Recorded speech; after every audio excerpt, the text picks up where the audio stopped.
When to use Vlookup.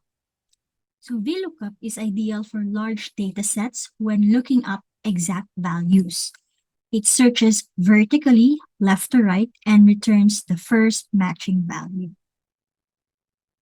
So say here we have the abbreviation. The abbreviation were provided. Now we are to look for the country of that abbreviation. So we have here our table. So we have on the leftmost part, we have the abbreviation. So for each country, there is no duplicate abbreviation. So for each country, it has its own abbreviation. So here, it is best to use VLOOKUP.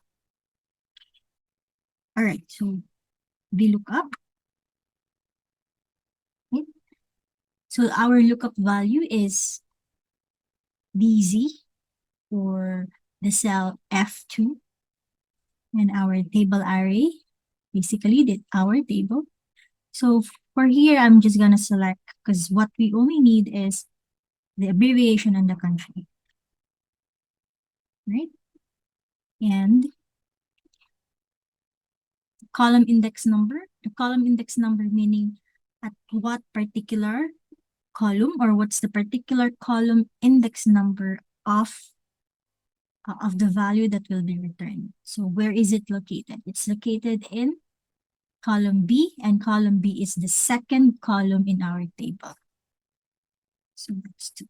All right, and for our range lookup, are we going to, will it return the exact match or the approximate match? So if it's the exact match, we can use 0.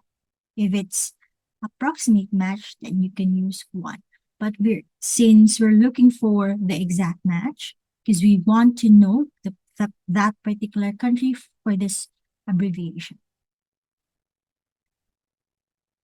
Okay, then you can just double click and it gives us the corresponding country for that abbreviation.